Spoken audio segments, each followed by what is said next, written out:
In this video, we're going to be discussing trigonometric integrals that involve a product of powers of sine and cosine, where at least one of the powers is odd. In particular, we're going to be looking at integrals with an integrand of the form sine to the m of x times cosine to the n of x, and we're going to require that either m or n, or potentially both, are odd.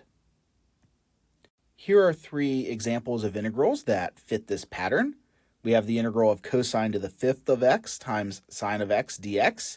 Here we have cosine to an odd power of 5 and also sine to the odd power of 1. We have the integral of sine to the fifth of x times cosine to the 12th of x dx. And here only one of the exponents is odd, and that namely the 5 for the sine. But that's all that we require here, is just that at least one of the exponents, one of the powers of sine or cosine, will be odd. And our third example is the integral of sine to the fifth of x times the cosine cubed of x dx, where both powers 5 and 3 are odd.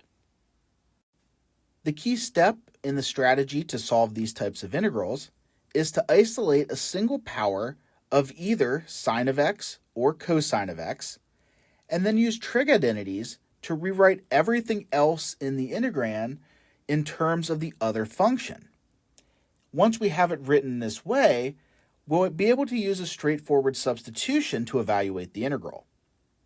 So in particular, we want to write the integral in one of these two forms, either the integral of some expression of only cosine multiplied by the sine of x, or an integral with some expression of involving only sine multiplied by the cosine of x. To see how to use substitution to evaluate these integrals once they're rewritten in the appropriate form, let's look at this example that asks us to evaluate the integral of cosine to the fifth of x times the sine of x dx. Notice that in the integrand, we already have the sine of x being isolated. There's a single power of sine x in the integrand, and moreover, everything else is in terms of the other function. Here it's cosine. We have some function of cosine of x multiplied by the sine of x. So here we can use a substitution by letting u equal cosine of x, which is the inside function of our composition, cosine to the fifth of x. Once we have u, we know that du is the derivative of that, which is negative sine x dx. And since we do not have a negative sign in our integrand, we can multiply by that on both sides and get negative du equals sine x dx. And now we're set up perfectly for our substitution. We can substitute in u for cosine of x, and we get u to the fifth. And of course, sine x dx becomes negative du, so we can move the negative out front of the integral if we like, and have a du here. So we're simply evaluating the negative integral of u to the fifth du. This is a straightforward integral. The antiderivative in terms of u will be u to the sixth over 6, of course, plus c. And as with any substitution, we always want to go back to the original variable, which is x. So we have negative cosine to the sixth of x over 6 plus c. And this is the integral of cosine to the fifth of x sine of x dx.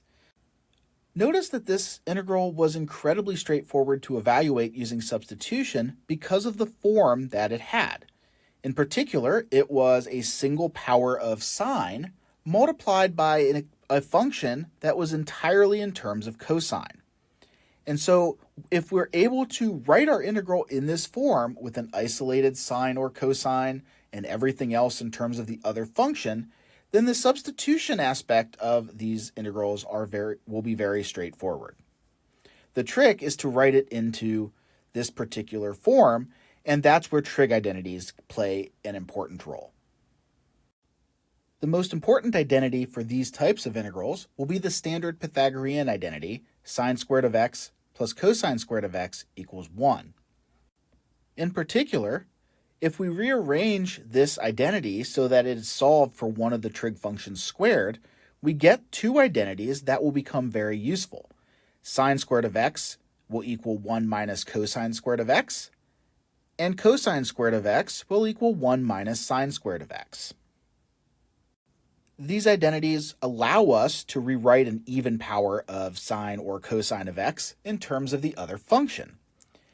For example, if we had an expression where that involved cosine squared of x, and we wanted to convert that to sine of x, we could simply replace cosine squared with 1 minus sine squared.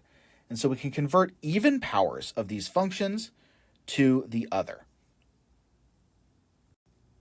To see how we use these trig identities to rewrite the integrand, let's evaluate the integral of sine to the fifth of x times the cosine to the 12th of x dx. Remember that we need to isolate a single power of either sine of x or cosine of x. The trig identities that we've just discussed tells us that once we isolate our single power, the remaining expression should have an even exponent because we can convert even powers of a trig function to the other function. The only way that we can isolate either a sine or a cosine here and be left with an even exponent is if we take one of the 5 powers of sine away, isolate that, and then we have sine to the 4th remaining. And so our first step here is going to be to do just that. We're going to rewrite sine to the 5th of x as sine to the 4th of x times sine of x. And we'll write the sine of x here at the end since we know that's going to be the du in our ultimate expression. Now that we've isolated our single power of sine, the next step is to rewrite everything else in our integrand to be in terms of cosine. In particular, we need to rewrite sine to the 4th of x to be in terms of cosine. In order to do this, what we can do is first rewrite sine to the 4th as sine squared quantity squared, and then use our standard Pythagorean identity to rewrite sine squared of x as 1 minus cosine squared of x. And once we do, we have an expression here that only involves cosine. We have 1 minus cosine squared, quantity squared, times cosine to the 12th of x. And the only trig function in that expression is cosine. So now we have exactly what we want. We have an expression involving just cosine and a single power of sine. So now we can do our substitution. We can let u be the cosine of x. We can let du then be negative sine of x dx. And then negative du will be sine x dx to account for the missing negative sign. And so when we go to substitute everything into our integral, we end up with the integral of 1 minus u squared, quantity squared, times u to the 12th, multiplied by negative du. And I'm going to go ahead and move that negative out front since it's just a constant. And so we end up here getting the negative integral of quantity 1 minus u squared squared times u to the 12th du.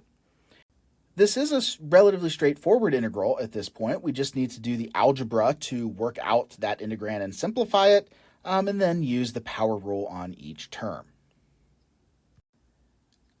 So to go through these steps carefully, we want to first expand the 1 minus u squared quantity squared, which will be 1 minus 2u squared plus u to the 4th.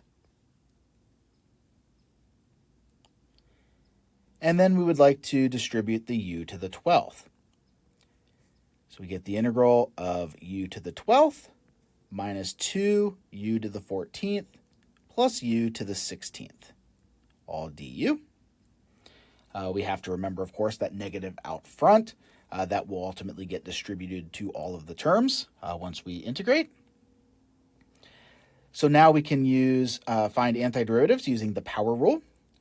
So we have negative quantity u to the 13th over 13 minus 2u to the 15th over 15 plus u to the 17 over 17. Of course, all plus c once we evaluate our indefinite integral.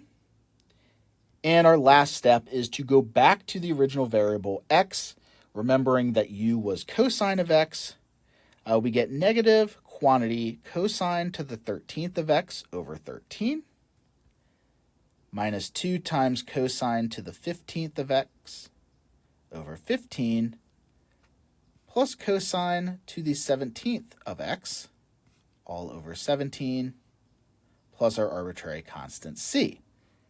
And this is a perfectly fine form to leave it in. If you wanted to distribute the negative across the three terms, you could certainly do that so that there were kind of lose a set of parentheses. But this is a perfectly valid value for this particular integral. If you'd like to try a similar example, you can pause the video and evaluate the integral of sine to the 5th of x cosine to the 3rd of x dx. Resume the video and the full solution will appear in a few seconds.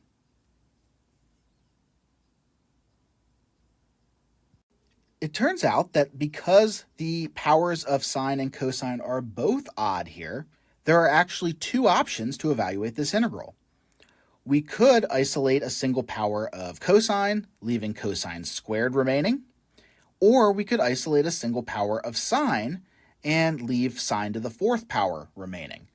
Both of these options will require a different substitution and will give us very different looking answers. One will be in terms of sine and the other in terms of cosine, but they will be mathematically equivalent answers. So we'll quickly take a look at both of these approaches and the steps needed to evaluate the integral with each choice.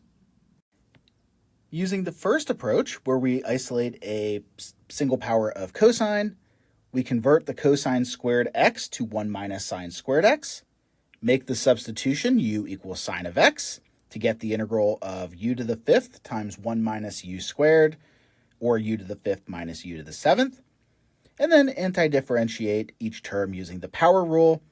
You're getting u to the 6th over 6 minus u to the 8 over 8 plus c. And going back to our variable x, we see that we get the antiderivative of sine to the 6th of x over 6 minus sine to the 8th of x over 8, and of course plus c. If we use the second approach and isolate a single power of sine of x, we can convert the sine to the 4th of x to cosine by rewriting it as sine squared of x quantity squared, and then using a trig identity to rewrite that as 1 minus cosine squared of x quantity squared, multiplied by cosine cubed of x sine of x dx. Then we let u be cosine of x and negative du equals sine x dx. We substitute that in and perform the algebra just like in the previous example, and we end up with the negative integral of u cubed minus 2u to the 5th plus u to the 7th du. We can anti-differentiate each term using the power rule and substitute cosine x back in for u, and this yields the expression negative quantity cosine to the 4th of x over 4 minus cosine to the 6th of x over 3 plus cosine to the 8th of x over 8, all plus c.